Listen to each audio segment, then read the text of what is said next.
Hello प्यारे बच्चों, कैसे हैं आप लोग। आई होप कि आप लोग बहुत ही मस्त और जबरदस्त होंगे। तो स्वागत है आप लोगों का एक और धमाकेदार वीडियो में। तो हम लोग शुरू किए हैं पार्ट्स ऑफ स्पीच सीरीज। इस समय हम लोग क्या पढ़ रहे हैं? पार्ट्स ऑफ स्पीच पढ़ रहे हैं, जिसमें आज हमारा नंबर है पढ़ने का प्रीपोजिशन। क्या पढ़ेंगे आज हम? प्रीपोजिशन। पीछे की वीडियोज में हमने नाउन, प्रोनाउन, वर्ब, एडवर्ब और एडजेक्टिव इस टॉपिक को कवर कर दिया है। तो आज की वीडियो में हमारा छठा टॉपिक है, जिसका नाम है प्रीपोजिशन। जो पार्ट्स ऑफ स्पीच के 8 पार्ट होते हैं, उसका छठा नंबर है। आज क्या है? आज क्या है? छठा नंबर है प्रीपोजिशन, जिसका हिंदी अर्थ क्या होता है? संबंध सूचक। क्या होता है? संबंध सूचक। तो आज इसी को हम पढ़ने वाले एक वीडियो में। तो वीडियो के अंत तक जरूर बने रहिएगा और चैनल पर पहली बार आए हैं सब्सक्राइब जरूर कीजिए, और वीडियो अच्छी लगेगी तो लाइक जरूर कीजिएगा। तो चलिए देखते हैं प्रीपोजिशन क्या है। प्रीपोजिशन का हिंदी अर्थ क्या होता है? संबंध सूचक होता है। तो संबंध सूचक मतलब जो क्या बताए, संबंध बताए। अब वही संबंध कहाँ बताएगा, इसी को हमें ध्यान देना है। तो संबंध देखिएगा, ये जो वर्ड्स होंगे प्रीपोजिशन, वो संबंध कहाँ बताएंगे? जो हमारे नाउन होते हैं और क्या होते हैं? प्रोनाउन होते हैं। कोई भी सेंटेंस है, सेंटेंस है, क्या है? सेंटेंस है। अब सेंटेंस में तो आप जानते हैं कि नाउन या प्रोनाउन तो यूज हुआ होगा। नाउन या प्रोनाउन तो यूज हुआ होगा। तो नाउन और प्रोनाउन का संबंध बताते हैं। क्या करते हैं? संबंध बताते हैं किससे? उस सेंटेंस में आए अदर वर्ड। इससे अदर वर्ड, जो उस सेंटेंस में अन्य शब्द आते हैं, उनमें क्या बताता है? नाउन और प्रोनाउन। और उस अदर शब्द में, उस अदर वर्ड में क्या बताता है? संबंध बताता है। तो उसी को हम बोलते हैं प्रीपोजिशन। क्या बोलते हैं? प्रीपोजिशन। चलिए आइए एग्जाम्पल के थ्रू समझते हैं, तब जाके आपका जो संबंध है वो क्या हो जाएगा? क्लियर हो जाएगा। जैसे देखिएगा, मैंने कहा किताब,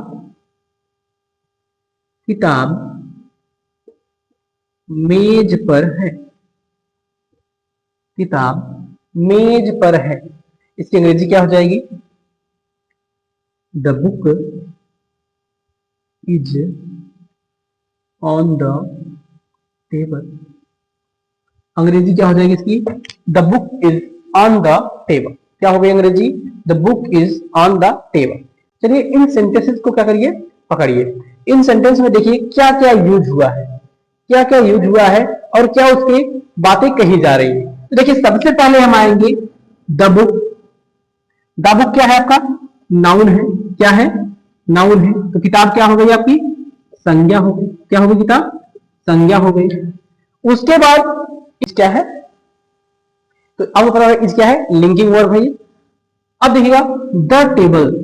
द टेबल तो नाउन यहां हो गया, या ऑब्जेक्ट जिसे हम बोलेंगे, ऑब्जेक्ट हो गया ये। तो ये हमारा क्या हो गया? अदर वर्ड हो गया। क्या हो गया?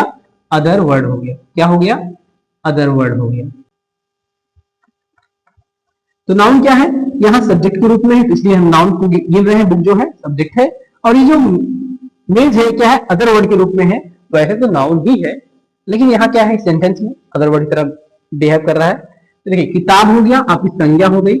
मेज क्या हो गया? आपका दूसरा वर्ड हो गया। तो क्या कर रहा है? इन दोनों के बीच में रिलेशन क्या है?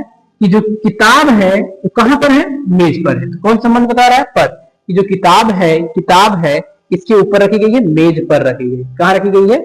मेज पर रखी गई। तो किताब और जो मेज है उनमें रिलेशन कौन जोड़ रहा है? पर से। ये दोनों आपस में अटैच है। तो पर की अंग्रेजी क्या हुई? ऑन। ऑन क्या दर्शा रहा है? कि जो बुक है वो क्या है? टेबल पर रखी गई है। बुक क्या है? ये हमारा टेबल है। ये क्या है? टेबल है। तो टेबल पे क्या रखी गई है? जो आपकी बुक रखी गई है वो कहां रखी गई है? टेबल पर रखी गई है। तो टेबल और बुक में संबंध कौन सा वर्ड दर्शा रहा है? तो वो है आपका ऑन। तो टेबल और जो बुक है, मेज और आपकी किताब है, उन दोनों को जोड़ कौन शब्द रहा है? ऑन जोड़ रहा है। ऑन क्या हो गया आपका? ऑन शब्द क्या हो गया? प्रीपोजिशन। ऑन क्या हो गया? प्रीपोजिशन हो गया। ऑन शब्द क्या हो गया? प्रीपोजिशन हो गया। जैसे अगला एग्जांपल देखिएगा, अगला एग्जांपल देखिएगा,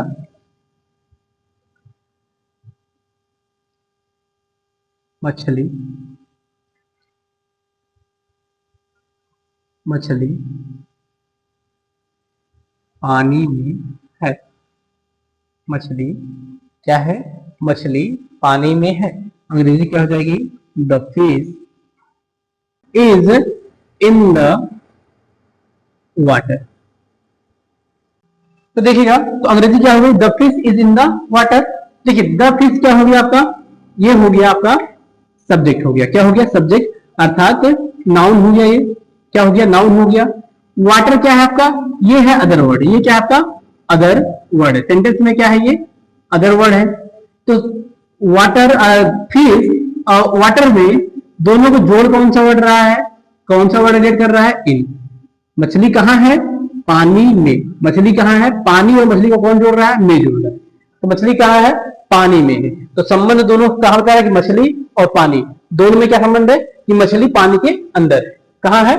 पानी में है। तो इसलिए इन क्या हो गया? संबंध सूचक या प्रीपोजिशन हो गया। चलिए प्रीपोजिशन की हम डिफिनेशन देखते हैं और इसे लिखते हैं। चलिए देखिएगा, यदि हमें डिफिनेशन लिखना हो, संबंध सूचक या प्रीपोजिशन की डिफिनेशन लिखना हो तो क्या हो जाएगा? वे शब्द जो वाक्य में किसी संज्ञा या सर्वनाम का संबंध किसी वाक्य के अन्य शब्दों से, जो वाक्य में दूसरे शब्द होते हैं, यदि उससे क्या करता है? संज्ञा या सर्वनाम का संबंध बताता है, तो उसे हम क्या बोलेंगे? संबंध सूचक या प्रीपोजिशन बोलेंगे। वही अंग्रेजी में डिफिनेशन क्या हो जाएगी?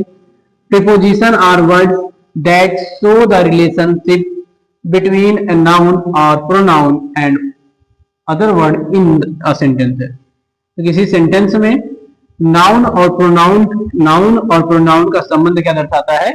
सेंटेंस के में आए हुए अन्य शब्दों से दर्शाता है। एग्जाम्पल देखिएगा, जैसे में इन हो गया, ऑन हो गया, एट हो गया, अंडर हो गया, इनटू हो गया, ऑनटू हो गया, एबव हो गया, ओवर हो गया, ईटीसी कर लेते हैं। तो ये सब क्या है? दर्शाते हैं रिलेशन, संज्ञा सर्वनाम का नाउन और प्रोनाउन का रिलेशन अदर वर्ड से दर्शाते हैं। जैसे इनका सेंटेंसेस में उपयोग करके देख लेते हैं। देखिएगा, जैसे एक एग्जांपल देखते हैं, she went into the room. क्या हो गया example? She went into the room. तो सी क्या हो गया? हमारा प्रोनाउन हो गया। क्या हो गया? प्रोनाउन हो गया। अब पता है वेंट क्या है? वर्ब है। तो वर्ब से में कोई लेना देना नहीं है। और द रूम क्या है आपका? अदर वर्ड है। क्या है? अदर वर्ड है। द रूम क्या है? अदर वर्ड है। तो प्रोनाउन हो गया सी, अदर वर्ड हो गया रूम। इन दोनों में क्या है? कि वह प्रवेश कर रही, वह रूम में गई, वह रूम में क्या हो रही है? जा रही है। तो में क्या कर रहा है? जो इनटू है, ये क्या कर रहा है? रिलेशन दर्शा रहा है रूम और सी के बीच में। तो यहाँ जो इनटू है, ये क्या हो जाएगा? हमारा प्रीपोजिशन हो जाएगा। क्या हो जाएगा? प्रीपोजिशन हो जाएगा। तो वे सेंटेंस क्या कर, वे शब्द क्या होते हैं? जो नाउन या प्रोनाउन या सेंटेंस में आए अदर वर्ड्स क्या करते हैं? एक संबंध के द्वारा जोड़ते हैं, उसे ही हम क्या बोलते हैं? प्रीपोजिशन कहते हैं। The pen is under the table. क्या है? The pen is under the table. क्या है? The pen is under the table. तो द पेन क्या हो गया? हमारा नाउन हो गया। क्या हो गया? नाउन हो गया। इज क्या है? लिंकिंग वर्ब हो गया। Linking verb, linking verb. तो लिंकिंग वर्ब से हमें कोई लेना देना नहीं है। द टेबल क्या है? ये अदर वर्ड हो गया। द टेबल क्या हो गया? अदर वर्ड हो गया। तो पेन क्या हो गया? नाउन हो गया। अदर वर्ड कौन हो गया? टेबल हो गया। इन दोनों को जोड़ कौन सा रहा है? अंडर। कि जो पेन है वो मेज के नीचे है, मेज के नीचे है। तो दर्शा रहा है ये अंडर, बता रहा है कि जो पेन है वो कहाँ है? मेज के नीचे है। इसलिए जो अंडर है ये क्या हो जाएगा? प्रीपोजिशन।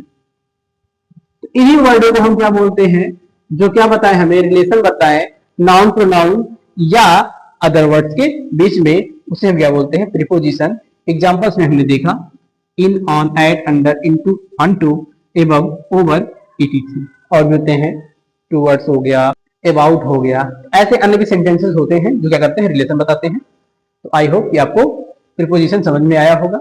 यदि वीडियो अच्छी लगी हो तो वीडियो को लाइक कीजिएगा और चैनल को सब्सक्राइब कीजिएगा।